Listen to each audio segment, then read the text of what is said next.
यहां बैठे बांसुरी बजा रहे हो, वहां जरासंध अपनी सेना सहित मथुरा पर आक्रमण करने के लिए मगध से निकल चुका है कन्हैया। दाऊ भैया, हम युद्ध नहीं करेंगे। ये तुम क्या कह रहे हो कन्हैया?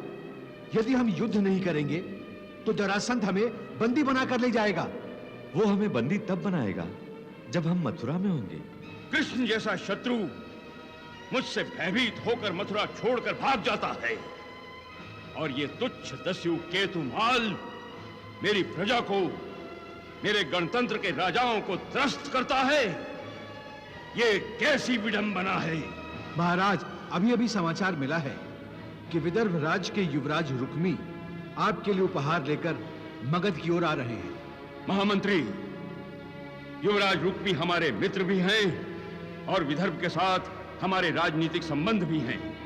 यदि दस्यु केतुमाल ने रुक्मी को लूट लिया तो नहीं, मैं मगध पर यह लांछन नहीं लगने दूंगा। हमारे पास एक उपाय है महामंत्री। लूट दो इन सबको, और जो विरोध करे उसका सिर काट दो।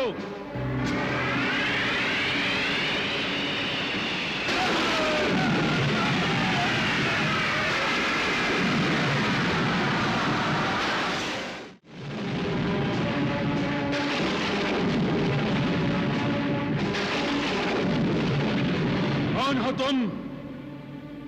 जानते नहीं कि यह क्षेत्र मुझ केतुमाल का है? आज तक जिसने मेरा विरोध किया वो यहां से जीवित नहीं लौटा, मगर आज लौट जाएंगे केतुमाल। तुम कदापि केतुमाल की शक्ति से परिचित नहीं हो।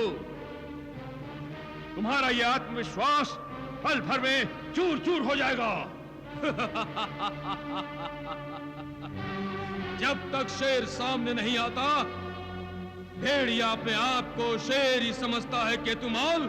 लगता है तुम्हारी मृत्यु तुम्हें यहां खींच लाई है। यदि ये अपने आप को वीर समझता है तो आज अपने बाहुबल से ये उपहार छीन लेगा, किंतु उससे पहले हम इसका और इसकी सेना का विनाश कर देंगे। केतुमाल का विनाश असंभव। आप सबों की मृत्यु मेरे आदेश की प्रतीक्षा कर रही है।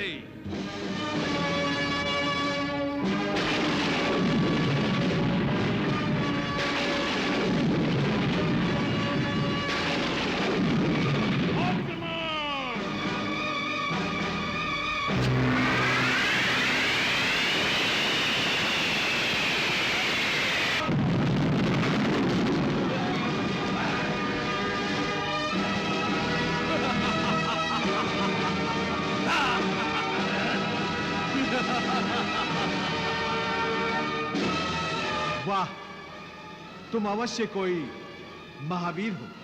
कौन हो तुम दोनों? मैं चेटी देश का राजकुमार और काका श्री सम्राट जरासंध का शिष्य शिशुपाल, और तुम्हारा काल। और मैं कर्ष देश का राजकुमार दंतवक्र और सम्राट जरासंध का शिष्य हूं मैं।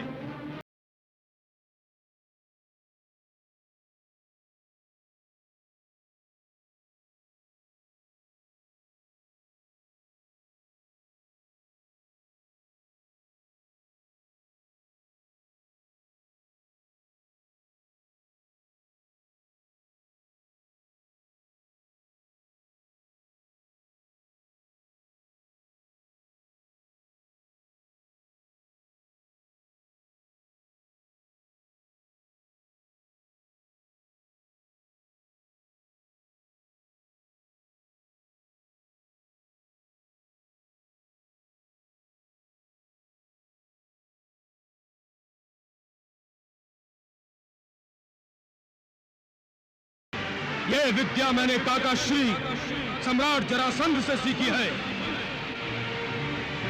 तुम निश्चित कर लो कि तुम्हें मरना है अथवा सम्राट की शरण में जाना है।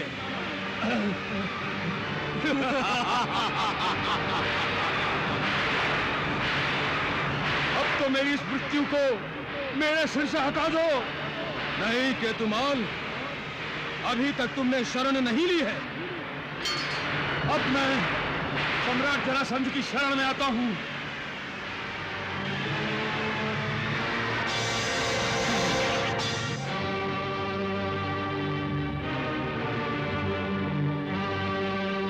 सैनिकों, बंदी बना लो इसे।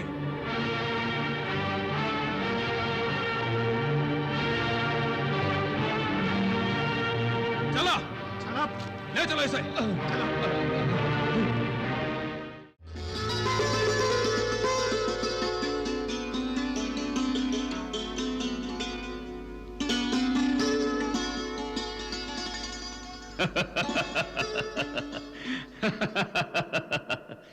आप सुरक्षित मगध देश पहुंच गए। हमारे लिए यही उपहार है युवराज रुक्मी। इसका सारा श्रेय शिशुपाल और दंतवक्र को है महाराज। ये सब तो काका श्री का आशीर्वाद है। अब किसी को केतुमाल का भय नहीं रहा। शिशुपाल और दंतवक्र दोनों कल के होने वाले सम्राट हैं। काका श्री, अब हम अपनी अपनी नगरी वापस जाना चाहेंगे। कृपया आज्ञा दीजिए।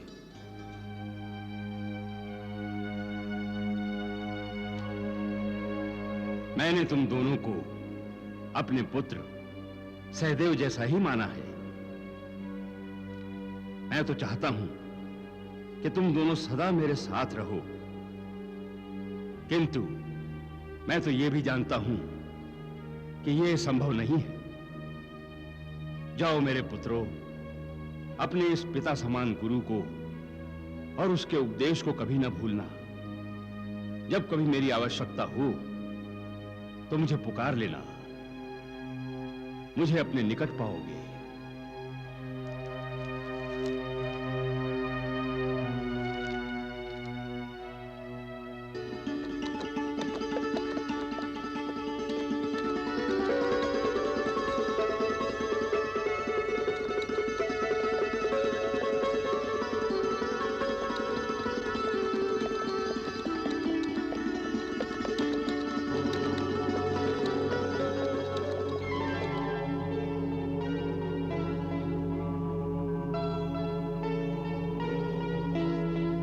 शिशुपाल, अवश्य किसी तपस्वी का स्थान है ये। चलो, कोई महात्मा वहां होंगे तो आशीर्वाद मिल ही जाएगा। अवश्य। चलो चलो।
क्या आवश्यकता थी इस गुफा में आने की? आशीर्वाद जो प्राप्त करना था।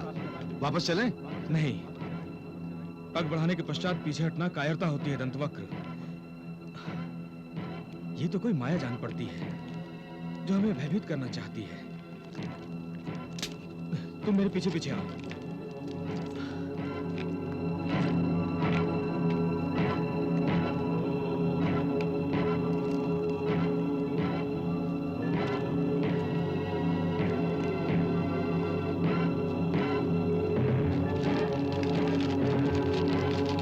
शिशुपाल, यज्ञ?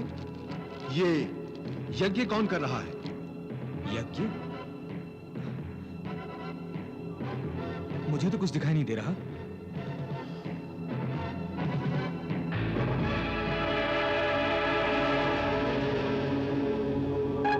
मुझे दिखाई दे रहा है। आओ, तुम्हें भी दिखाता हूं।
बड़ी विलंब कर दिया आपने।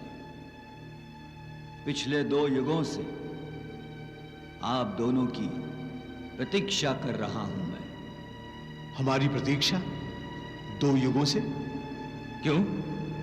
आपने आकर मेरी मुक्ति का द्वार खोल दिया। आपकी मुक्ति? क्यों? क्या आप भी कभी श्रापग्रस्त हो गए थे? हां, उन दिनों तीसरा देवासुर संग्राम चल रहा था।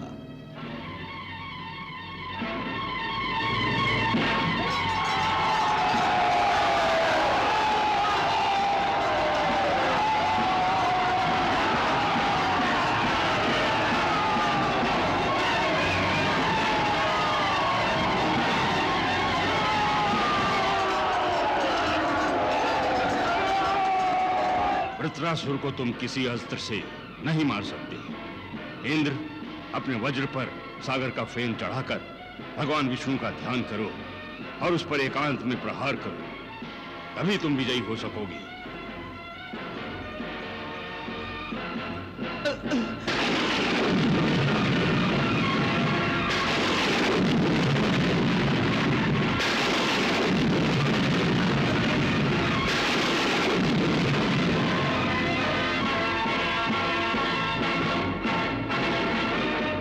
दुष्ट, कौन है तू? बोल। प्रभु, मैं कुटाक्ष देव महाराज का गुप्तचर हूं। भागकर कहां जा रहे थे? महाराज की मृत्यु की जो योजना आप लोगों ने अभी अभी बनाई थी, उसकी सूचना देने जा रहा था। अब तुम कहीं नहीं जा सकोगे। बृहस्पति देव क्षमा, मुझे क्षमा कर दीजिए। तुमने देव होकर असुरों का पक्ष लिया। अब तुम युगों युगों तक इसी प्रकार रहोगे। मुझे क्षमा करें देवेंद्र, मुझ पर कृपा कीजिए। अब मैं कभी कोई छल नहीं करूंगा। मैं आपसे क्षमा याचना कर रहा हूं। मुझे क्षमा कीजिए। कभी कोई छल नहीं करूंगा। मैं आपसे क्षमा याचना कर रहा हूं। ठीक है, ठीक है। द्वापर के चौथे चरण में जब यहां पृथ्वी का परिवर्तन होगा, तब पर्वत और गुफाओं का निर्माण होगा। तब 2 शापित देवतुल्य जीव अनायास ही तुम्हारे सामने आएंगे और तुम उन्हें अपने द्वारा प्राप्त अनुभव पर शिक्षा प्रदान करोगे। तब तुम्हारी मुक्ति होगी।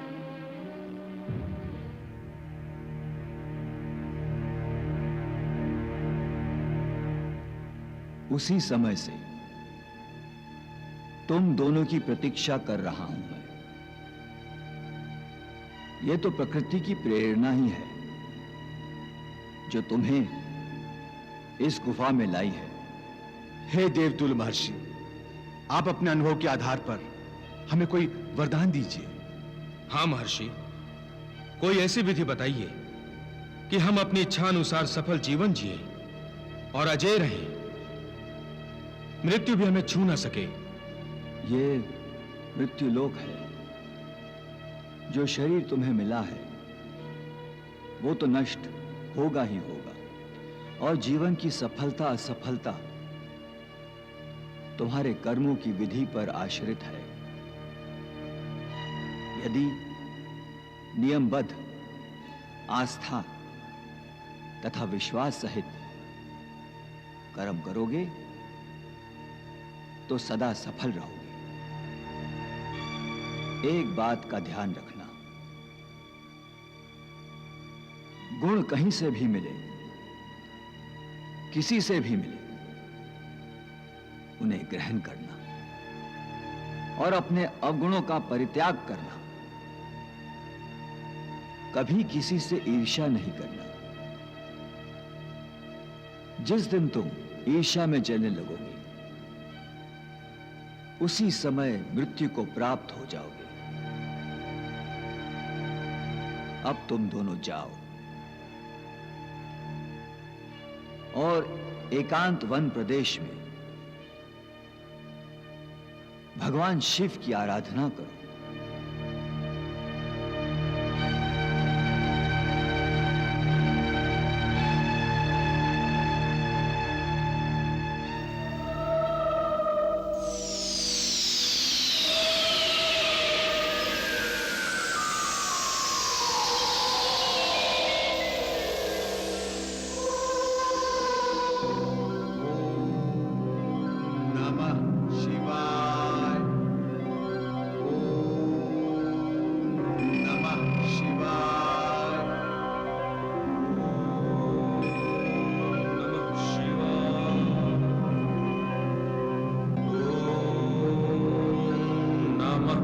शिवाय।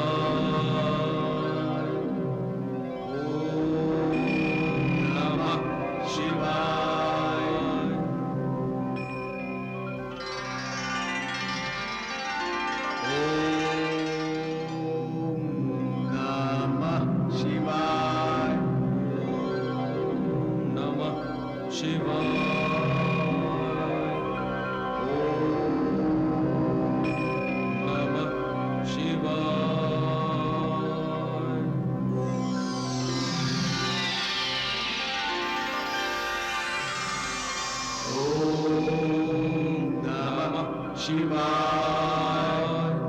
आंखें खोलो वत्स।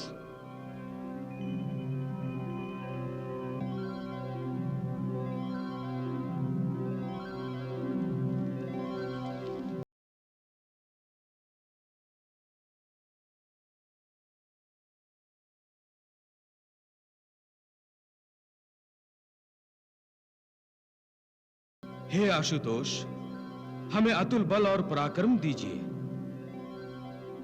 हे प्रभु, विश्व की समस्त सुख समृद्धियां प्रदान करें। शत्रु के सम्मुख हमारा उत्साह कभी क्षीण ना हो प्रभु। हे भोलेनाथ, मृत्यु के समय हमें परब्रह्म के दर्शन हो और हम उन्हीं में समा जाएं। तथास्तु।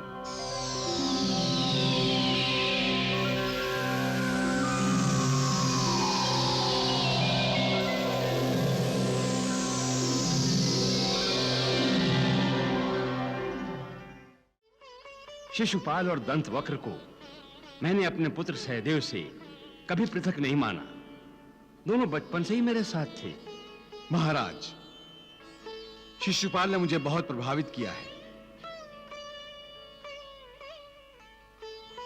मेरी छोटी बहन रुक्मिणी अब विवाह योग्य हो गई है।